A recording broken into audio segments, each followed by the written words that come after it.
ప్రభు నామమున మీ అందరికీ వందనాలు. ఈరోజు దేవుని యొక్క వాక్యము, ప్రియమైన దేవుని బిడ్డలారా, నేను సర్వశక్తి గల దేవుడను. ఆదికాండం 17వ అధ్యాయం 1వ వచనం. మనకున్న సమస్య, ప్రియమైన దేవుని బిడ్డలారా, దేవుని దృష్టిలో చాలా చిన్నది. సముద్రాలు చీల్చినటువంటి దేవుడు సమస్యలను ఖచ్చితంగా తీర్చగలడు. నీవు బలంగా నిలబడగలిగితే, దేవుని యందు విశ్వాసం ఉంచగలిగితే దేవుడు కార్యాలు చేస్తాడు.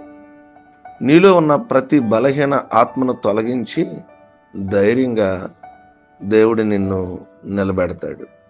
కొన్నిసార్లు పరిస్థితులను చూసి బలహీనపరచబడి, దేవుడు ఉన్నాడా, దేవుడు ఉంటే నా జీవితంలో ఎందుకు ఈ సమస్యలకు అనుమతి ఇచ్చాడని, దేవుడుంటే నేనెందుకు ఒంటరిగా ఉన్నానని, దేవుడుంటే నా జీవితంలో ఈ కార్యాలు ఎందుకు జరగలేదని, దేవుడే ఉంటే ఈ పరిస్థితులు ఏంటి అన్న ప్రశ్న మనలో వచ్చినప్పుడు దేవుని యొక్క వాక్యం చాలా స్పష్టంగా తెలియజేస్తుంది.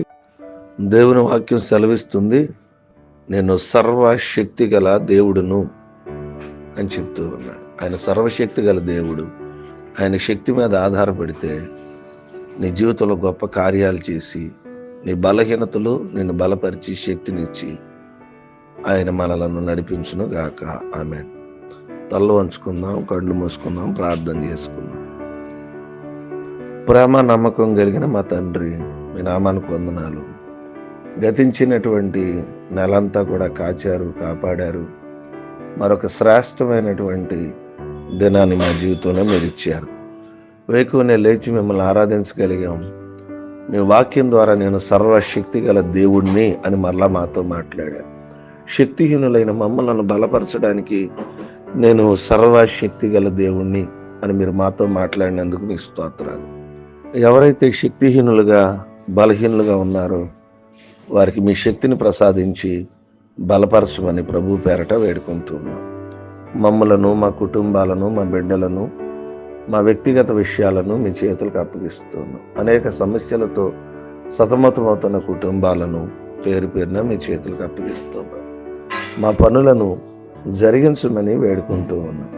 ఈ దినపు పుట్టినరోజులు, వివాహ దినాలు ఉన్న వారిని జ్ఞాపకం చేసుకున్నాం. పిల్లలు స్కూల్స్కి వెళ్తున్నా, ఉద్యోగస్తులు వారి ఉద్యోగాలకు వెళుతున్నా, వ్యాపారస్తులు వారి వ్యాపారాలకు వెళుతున్నా, ఏ పనుల మీద నీ బిడ్డలు ప్రయాణం ఉన్నా వారికంటే ముందుగా మీరుండి వారి మార్గాలను సరళం చేయమని ప్రార్థన చేస్తాం. ఈ దిన దీవులతో నింపమని యేసు నామమున అడుగుచున్నాను తండ్రి. ఆమేన్.